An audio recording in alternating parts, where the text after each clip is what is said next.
Hi అండి, welcome to my mini vlog. ఈరోజు మనం ఎగ్ దోశ ఎలా ప్రిపేర్ చేసుకోవాలో చూద్దాము. నేను చేసే ఎగ్ దోశ చాలా ఈజీగా ఉంటుందండి. మామూలుగా ఎగ్ దోశ వేసి ప్రతిదానికి ఎగ్ వేసి ఇవన్నీ వేసే విధంగా లేకుండా ఈజీగా ఎగ్ దోశ ఎలా చేసుకోవాలో చూపిస్తాను. ఎగ్ దోశకి ముందు 2 ఆనియన్స్ తీసుకొని కట్ చేసుకోవాలి. తర్వాత కొంచెం కొత్తిమీర తీసుకోవాలి. కొత్తిమీరను కూడా తీసుకొని కట్ చేసుకొని ఆనియన్స్ కొత్తిమీర అన్నీ ఒక బౌల్లోకి తీసుకుందాం.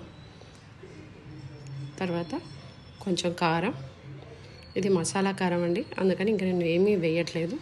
సాల్ట్ కూడా అవసరం లేదు. కొంచెం పసుపు, కొంచెం జీలకర్ర, ఇవన్నీ వేసి కొంచెం వాటర్ వేసి మిక్స్ చేసుకుంటున్నాను. వాటర్ వేసి మిక్స్ చేయడం వల్ల ఆ కారం అనేది ప్రతి ఒక్క ఆనియన్కి బాగా పడుతుంది. మనం మామూలుగా మిక్స్ చేస్తే ఎగ్ కాచిన తర్వాత కొంచెం ఉండలుగా ఉంటుంది కారం. ఇలా కలపడం వల్ల బాగా మిక్స్ అవుతుంది టోటల్గా. ఇదంతా బాగా కలుపుకున్న తర్వాత 2 ఎగ్స్ తీసుకొని దాంట్లో వేసుకుంటున్నాను. ఇది డబుల్ మూన్ ఎగ్ అండి. 2 ఎగ్స్ తీసుకుంటున్నాను నేను.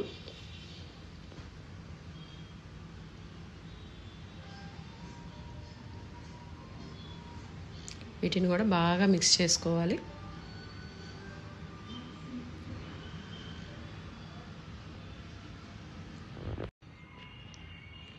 అంతా బాగా కలిసే విధంగా ఆనియన్స్, కొత్తిమీర, కారం అంతా బాగా పడుతుందండి. కొంచెం ఒక 2 మినిట్స్ పాటు అలా మిక్స్ చేసుకోవాలి. ఇది మిక్స్ చేసుకొని పక్కన పెట్టుకుందాం.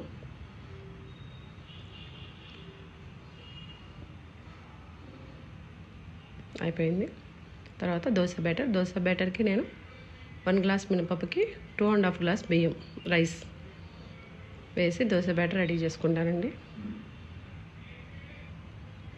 దోశ బ్యాటర్లో కొంచెం వాటర్, సాల్ట్, కొంచెం జీలకర్ర ఇవన్నీ వేసి బాగా మిక్స్ చేయాలి.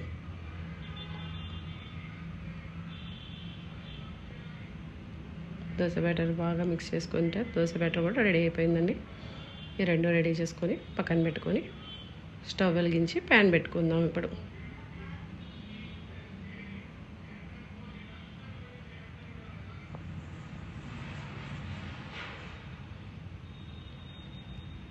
ప్యాన్ హీట్ ఎక్కిన తర్వాత ఫస్ట్ దోశకి కొంచెం ఆయిల్ వేసి ప్యాన్కి అప్లై చేస్తానండి.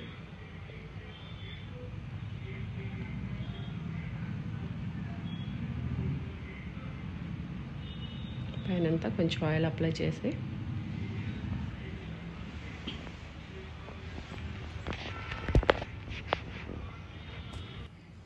ఇప్పుడు ప్యాన్ బాగా హీట్ ఎక్కింది.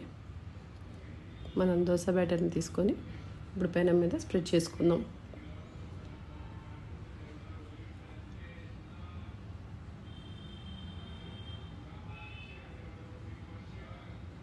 దోశ ఖచ్చితంగా మీడియం ఫ్లేమ్ మీదే కాల్చుకోవాలి.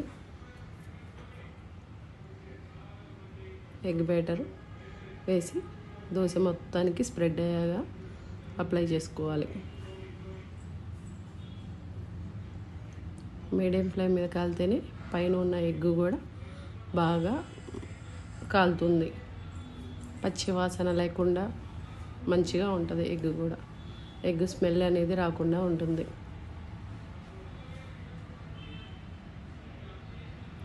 కొంచెం ఆయిల్ దోశ మీద పైన అంతా ఆయిల్ వేసుకోవాలి. కొంచెం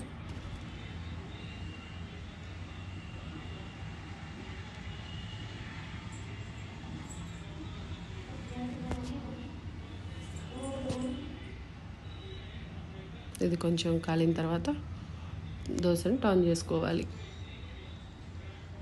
అయిపోయిందండి, దోశ కాలింది. టర్న్ చేసుకుంటున్నాం. చూసారా, ఎర్రగా బాగా వచ్చింది దోశ.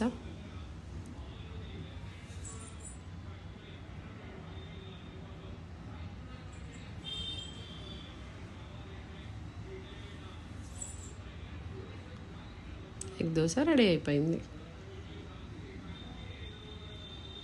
నచ్చితే లైక్ చేయండి, షేర్ చేయండి, సబ్స్క్రైబ్ చేయండి. ఎగ్ దోశ పల్లీల చట్నీల కంటే టమాటా చట్నీ అలాంటి వాటితో తింటే బాగుంటుంది. నేను టమాటా చట్నీతో సర్వ్ చేసుకుంటాను.